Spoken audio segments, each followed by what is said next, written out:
Welcome to the final installment of the Golden Dome series. We've talked architecture, we've talked strategy, but what if the very ground it's all built on just crumbles away? Well, today, we're going to secure that foundation. We're going to make sure that never, ever happens. So, let's rewind. Let's go back to that absolutely shocking result that started this entire conversation, the October 2025 thought experiment. 100 AI pilots, all guided by a single mind, didn't just beat 1,000 human pilots, they achieved total dominance. The lesson was crystal clear. Superior coordination is the ultimate weapon. And that principle? It's the very heart of the Golden Dome project. But there's a huge vulnerability here, and it's been hiding in plain sight this whole time. Every advantage, every strategy is only as strong as its foundation. I mean, think about it. TheWarden, our winning AI brain, it runs on servers. Those servers run on processors. And if you can't trust the hardware, you can't trust anything. So, here's what we're going to do. We're going to uncover this hidden vulnerability, take a hard look at a current strategy that's, well, incomplete, and then we'll dive into the global battlefield of the hardware supply chain. After that, we'll reveal the solution, blockchain, and then finally, we'll put all 5 episodes together to show you the complete Golden Dome and what it means for the future of security. Okay, so where do we even begin? Well, first, let's look at the current thinking on hardware security and really understand why it only gets us halfway there. You know, back in January 2025, NVIDIA's CEO, Jensen Huang, he proposed a pretty logical strategy. Let's restrict the export of our most advanced AI chips to slow down our adversaries. And the logic is simple, right? If they don't have top-tier hardware, they can't build top-tier AI. It's a solid plan for containment, for trying to keep our technological edge. And this really shows you the two sides of the same coin. Huang's strategy is all outward-facing. It's about limiting what they can do, but it completely misses the inward-facing problem. How do we know we can actually trust the hardware that's powering our most critical systems?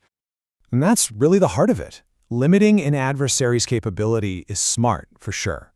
But securing our own foundation is absolutely critical. You need both. One without the other leaves a massive, dangerous blind spot in your strategy. So why is our own hardware so vulnerable? Well, the answer lies in something we deal with every day, the global supply chain. It's complex, it's sprawling, and it is inherently insecure. And here's the uncomfortable truth. Our world is so interconnected, which is great for efficiency, but it creates countless points where things can fail or be compromised. There is no simple made-in-my-country switch you can flip for a high-performance processor. It just doesn't exist. Just look at the journey of one single chip before it's even put into a device. The silicon wafers might come from Japan, the lithography equipment from the Netherlands, the design tools from the US, fabrication in Taiwan, and then assembly in Southeast Asia. Every single one of those handoffs is a potential attack vector, an opportunity for someone to slip in a hardware backdoor. And the stakes here? They're absolutely monumental. The October simulation proved that a centralized brain is the key to victory, but that victory is completely meaningless if the brain itself has been tampered with. A compromised foundation means the whole thing just comes crashing down. So how in the world do you guarantee integrity in this global, fragmented mess? This brings us to our solution, and it's a technology that is, frankly, often misunderstood: blockchain. Now let's be super clear. We are not talking about cryptocurrency here. Forget financial speculation. In this context, blockchain is just a tool, but it's an incredibly powerful one.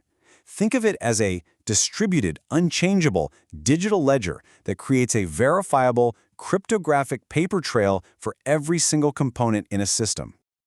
So how does this actually work?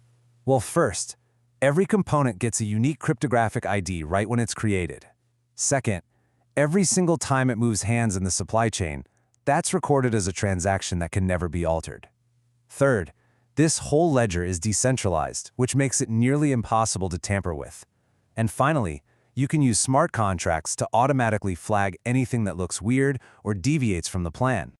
What this does is it fundamentally shifts how we think about security. We're moving away from a model of just trusting institutions to a model of cryptographic proof. It's like having a digital, unblinking eye on your package from the factory floor all the way to your front door. You don't have to trust anymore, you can verify.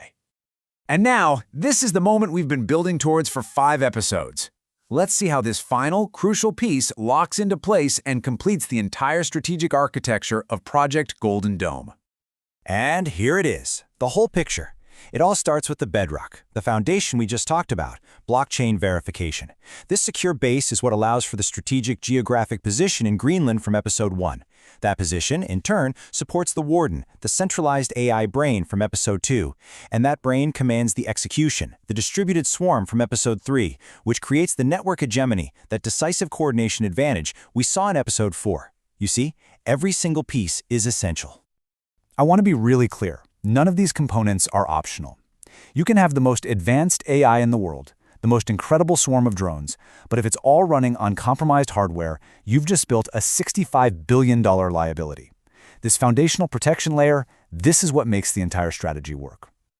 Now, of course, a project this big, this ambitious, it's gonna face some skepticism. So let's just tackle the most common counterarguments head-on and really cement the logic here. So I can hear it now. Some might say this is overkill. To them, I'd say, remember Spectre and Meltdown? Traditional security completely missed those massive hardware flaws. Others will say it's too expensive, but the cost of failure isn't just $65 billion, it's total strategic collapse. And to the argument that, well, no one else is doing this, my answer is, that's the whole point. You don't get a strategic advantage by following the crowd. And this brings us right back to the very beginning. The Golden Dome architecture, it wasn't born out of committees or what's always been done. It emerged from one single powerful question: what would actually win? It's a strategy built on results, not on tradition. And a winning strategy absolutely demands an unbreakable foundation. All right, finally, let's zoom out and look at the bigger picture. Because the principles of Golden Dome, they go way beyond just one defense project. They really offer a new blueprint for how we protect all of our critical infrastructure. Just think about it for a second. Our power grids, our financial networks, our communication systems, they all rely on hardware from that same global supply chain, and they are all just as vulnerable. The model of verifiable hardware integrity that Golden Dome proves out, that's the new gold standard for protecting the very systems our entire society is built on. From a thought experiment to a complete strategic vision, position, brain, execution, advantage, and now protection. This is the complete architecture. This is Project Golden Dome. And it all started by asking the right question, and then having the courage to build the complete answer.